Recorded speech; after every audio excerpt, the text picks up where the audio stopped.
inside every breath you breathe.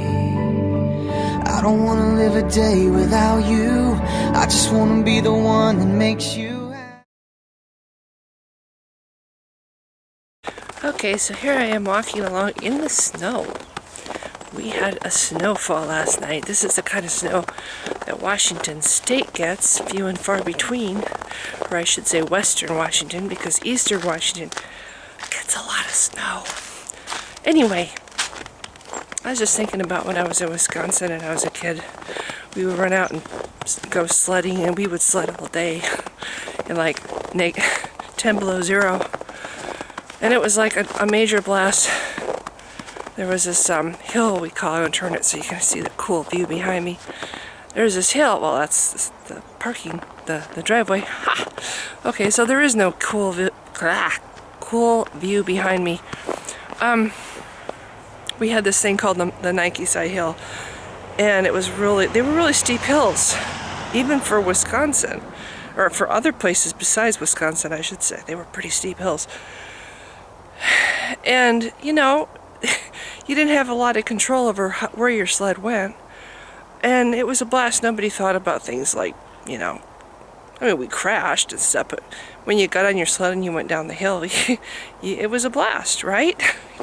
You didn't think about stuff like that. I just think, what a damper on the experience it would be if someone had come up to me as a little kid and said, you know, if you get on your sled and go, there's a 50% chance you're going to go into those bushes and die.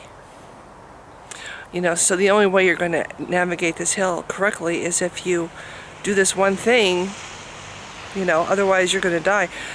Everything that I did on the hill from that moment on would be the same. It would be no more, the freedom of it would be gone. I'd be like thinking about everything I do, and because I'd be so afraid of going the wrong way and dying. You know, it would steal away from the experience of a really great experience of childhood for me. So anyway, I'm going to show a little bit more of the snow here, because I'm boring to look at. You know, it's not like I'm let's just say, well, never mind. So this is what I'm thinking. I think things like the Good News Club, which teach children to fear, to be afraid of life.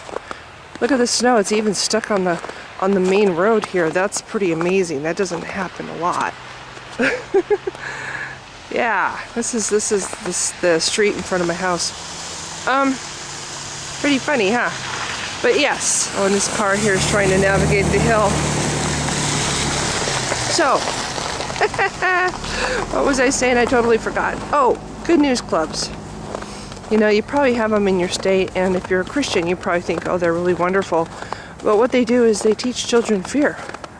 They teach children at a time that children should be free and, you know, not just enjoying childhood, which is so precious for everybody, you know. And it makes me sad, people who have it ripped away from them at a young age, teaching little children fear and teaching little children that if they don't do this and this and this, they're going to die, they're going to burn forever, and they deserve to, just for being born.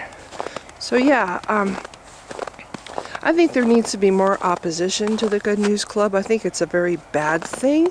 Not only that, it teaches, there's my little car, I cleaned it up.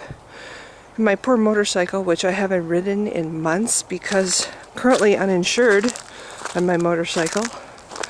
My car's filthy. Anyway, I just think the Good News Club needs to be opposed because it teaches fear for kids at a time in their lives when they should not be worrying about such things. They should be enjoying their lives and learning how to be kids.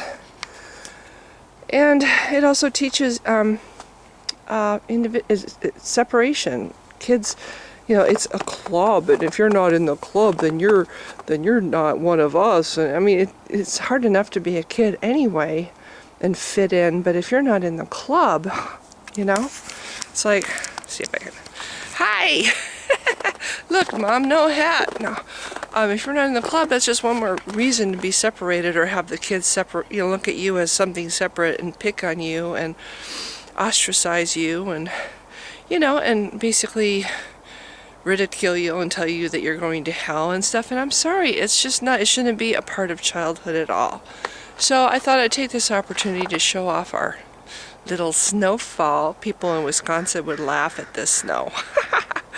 I mean, look at this.